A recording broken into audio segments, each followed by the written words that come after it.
Today we're speaking with Annalie Diego, who is a San Antonio-based interior designer, a professor in the College of Architecture, Construction, and Planning at the University of Texas at San Antonio, and is an artist. Annalie Diego's artwork is a reflection of pop culture, architecture, and design. It is a vessel for sharing her views, ideas, and personal stories relative to her community. One of her latest design projects in Hemisfair Park is Rerouted, 210 Urban Winery. Hi, Annalie. How are you today? Good, Elizabeth. Nice to see you virtually. I can't wait. Absolutely. I know. I can't wait till we can be in person too. We wanted to get together with you and talk about your great new project down at Hemisfair called Rerouted. It's a kind of an industrial look that you and the client went with.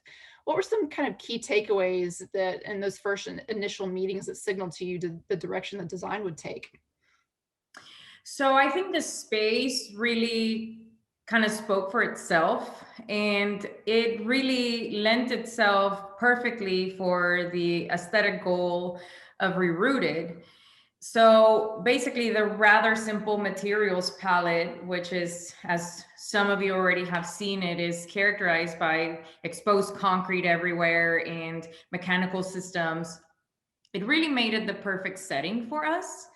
And so after that, since we had a very neutral palette, we basically explored multiple color scheme options throughout the design process. But in the end, we decided to keep it very simple so that the light fixtures that were designed by our very talented friends at Tada, the artwork, and of course the wine would become like the focal points of the space. So it was a perfect kind of combination of a very neutral background with pops of color throughout. So what were some interesting design concepts that you went with within the project? Just maybe bar or lighting, anything that stands out to you? Both, actually. But everything was informed by what Jennifer wanted to do and what she should do in this space, which is to educate people about wine while being able to enjoy the space herself. So those were like the primary goals in the design. And so this was key to deciding where to place the bar. We wanted it to be centrally located, of course, so that everybody could see it from any point in the space. And other things that dictated the placement and the design of the bar were, of course, the structure of the space and the circulation requirements for the space.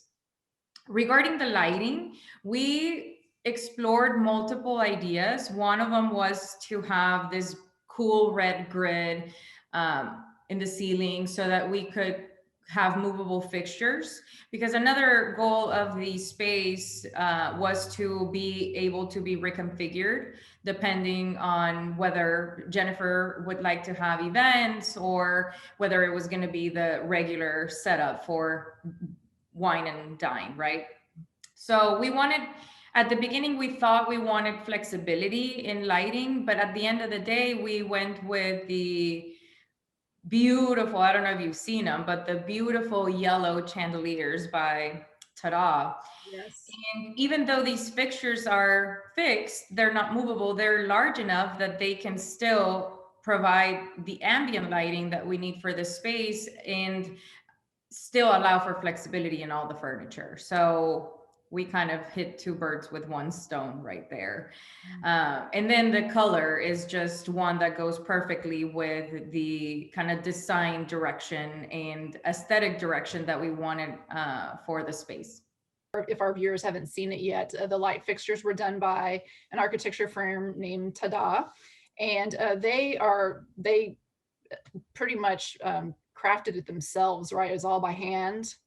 Yes, they handcrafted them. I actually don't know specifically what parts were used, but I know that they love to use salvaged materials and they're kind of scavenger hunters. And it's so much fun to kind of learn about their whole design process. But yes, that was, I think, what the process that they followed when creating these fixtures. So they're one of a kind fixtures for the space. So one of your other projects that you had there at Hemisphere was the 68 apartments, and it's right around the corner from Rerouted.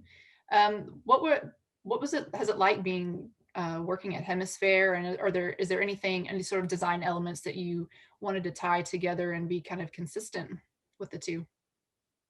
Well, even though Rerouted is an essential part of the 68 apartments at Hemisphere and Hemisphere, we really wanted to make sure that both spaces were very unique.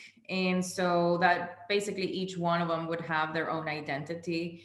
And well, obviously they have things in common, such as, the context and the architectural materials palette, as well as a target audience. But there are certain furniture selections that were inspired by mid-century modern design, and that would be probably the one thing that ties them together regarding aesthetics. But we wanted to keep them unique, both of them unique. So I would say maybe the furniture would be the one thing that could kind of overlap between both of them. Sure, that's great. So with the furniture, was that something that was specified or custom made? It was specified. We wanted commercially rated furniture, and so that's what we did. We ended up selecting a lot of furniture that would withstand the the abuse that some of these spaces have to go through, and without kind of showing it, right? So we wanted something very durable, beautiful, high quality, that would be flexible enough to provide Jennifer with whatever configuration she would want for this space, and that would last a long time. So tell us a little bit about the artwork that is in Rerouted. That was kind of supplied by the owner, Jennifer. Is that correct? Kind of her contact, at least? Yes. So Jennifer brought up the artwork at the very beginning, which was very helpful and very inspiring. So the artwork is from Chicago-based artist Tony Fitzpatrick. And like I said, his work was an important source of inspiration for many design decisions at Rerouted. His works are described as inspired by street culture and cities that he has traveled to, as well as children's books and folk art. So basically, we wanted to stay true to his appreciation of the urban fabric. And it was actually very easy to do that because the space already had that industrial look. So it was very easy to incorporate his work in the space, and also to be inspired by it, to create some cool spaces, especially inspired by his color palette. So, and if some of you are not particularly familiar with his work, it really has a lot of primary colors. So the blue, the yellow, the red, some greens, very mid-century also in a way. And so these colors, these accents of blue, yellow, red, and green were used carefully and sporadically to accentuate some interesting areas in the space. The restrooms have those colors, for instance. I really enjoyed it every single step of the way. Perfect. Yeah. Well, we can't wait to get down there and experience the space and have a glass of wine, obviously. I know. Can't wait to learn more about wine with Jennifer. Exactly. Well, great. Thanks so much for joining us today. We really enjoyed talking with you about the design on Rerouted. Thank you, Elizabeth, for your interest in always learning and educating us about design. And it's always a pleasure seeing you and talking to you. Same here. All right. Bye-bye. Bye.